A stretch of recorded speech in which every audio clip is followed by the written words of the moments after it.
حط قلم من نار في بق احمد الخضر وما عرفش. لما طلع محمود فتح الله والخضر برضه بيردوا عليه وبيقولوا مشكله النادي الاهلي ان شاغل باله بالزمالك، رد سيد عبد الحفيظ والاستاذ ابراهيم المنيسي قعدوا يضحكوا الاثنين ويكركروا من الضحك. حقهم يضحكوا. بقى النادي الاهلي شاغل باله بالزمالك بأمارة ايه؟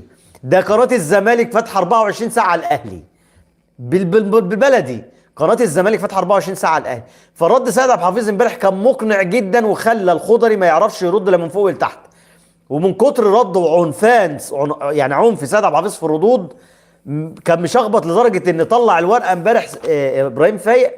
الناس لا ما قدروش يسدوا على سيد عبد الحفيظ. فالف تحيه والف شكر للكابتن سيد عبد الحفيظ. هو فعلا هو درع وسيف النادي الاهلي في الاعلام.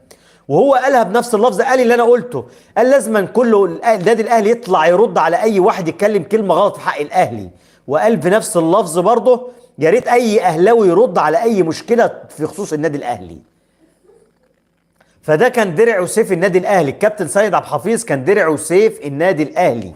خلص على الخضر امبارح. وفعلا ما فيش زملكاوي ايا كان مين والخطر جاي على ميدو بيطلع يرمي بعض الكلام. وسيد عبد الحفيظ طرقع له كلمتين برضه امبارح وقالها بنفس اللفظ كده. سيد عبد الحفيظ بيقول امبارح انا ابقى نادي بتاعي في في اللي الراجل قاعد على الفيس بيكتب ويولع ويرمي فتن ويعمل ويسوي، تجيبه هو اللي يحلل قرعه كاس العالم للانديه اللي فيها النادي الاهلي، ما تجيبش اهلاوي؟ هل ده يعقل ولا هذا منطق؟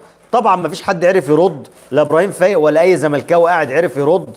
لكن هي دي حقيقه. هل يعقل ان النادي الاهلي ممثل مصر في كاس العالم للانديه تجيب واحد زملكاوي هو اللي يحلل القرعه وواحد قاعد يبث الفتنه ويعمل ويسوي؟ هي سيستم وخط الاعلام الزملكاوي هيمشي عليه المده اللي جايه. الدوري موجه، الحكام مع الاهلاويه، فين العداله وفين المسطره الواحده؟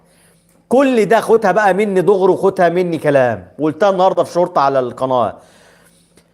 اعلام الزمالك والسوشيال ميديا والصحفيين الزملكاويه لما هيصدروا الكلام ده للزمالك او لجمهور الزمالك، الغرض منه حاجه واحده بس، هيضربوا عصفورين بحجر. اولا هيصدروا الضغط للجنه الحكام ولجنه المسابقات على النادي الاهلي، في عز ما المنيسي امبارح قال لهم لو انتوا بتتكلموا على مجاملات وتوجيه، ده لجنه الانديه رابطه الانديه ولجنه المسابقات ولجنه الحكام ضربت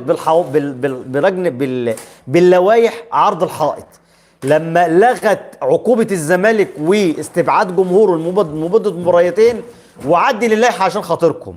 يبقى مين اللي موجه ومين اللي بيتخدم؟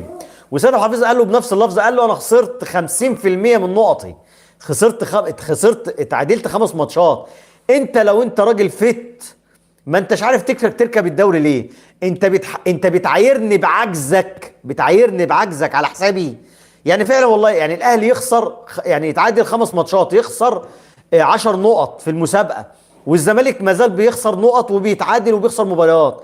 انت كزمالك بتعايرني اهلي على فشلك، بتحملني فشلك، مش عارف. فسيد عبد الحفيظ امبارح فعلا عمل حلقه من نار على احمد الخضري، ما خلاش حد ينطق ولا حد يعرف ولا في اعلامي زملكاوي يقدر يصد سيد عبد الحفيظ. انا نفسي بس فاضل واحد اللي لسانه طويل وعمال يتكلم كتير. يعني هو فاضل سيد عبد الحفيظ يقف قدام واحد بس، يجيبوا له ميدو بس. كده ميدو جاي على حجر سيد عبد الحفيظ، جاي على حجر سيد عبد الحفيظ.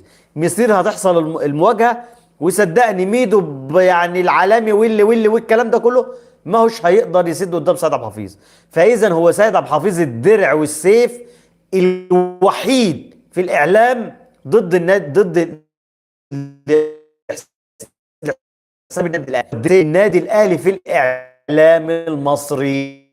وبقولها تاني، ام بي سي فازت وكسبت كتير جدا جدا بوجود سيد عبد الحفيظ. ابراهيم فايق كان هيحصل له حاجه لو سيد عبد الحفيظ ما كانش جدد تعاقده مع ام بي سي السنه اللي فاتت او السنه دي. ام بي سي عليت وسهمها عليت بسبب وجود سيد عبد الحفيظ، مش بسبب وجود اي حد تاني. بكره لما سيد عبد الحفيظ يسيب القناه دي هتعرفوا الفرق. ده كان سيد عبد الحفيظ. طبعا بنتكلم طبعا النهارده عن رحيل علي معلول. رحيل علي معلول طبعا مجلس يعني اضطردت انباء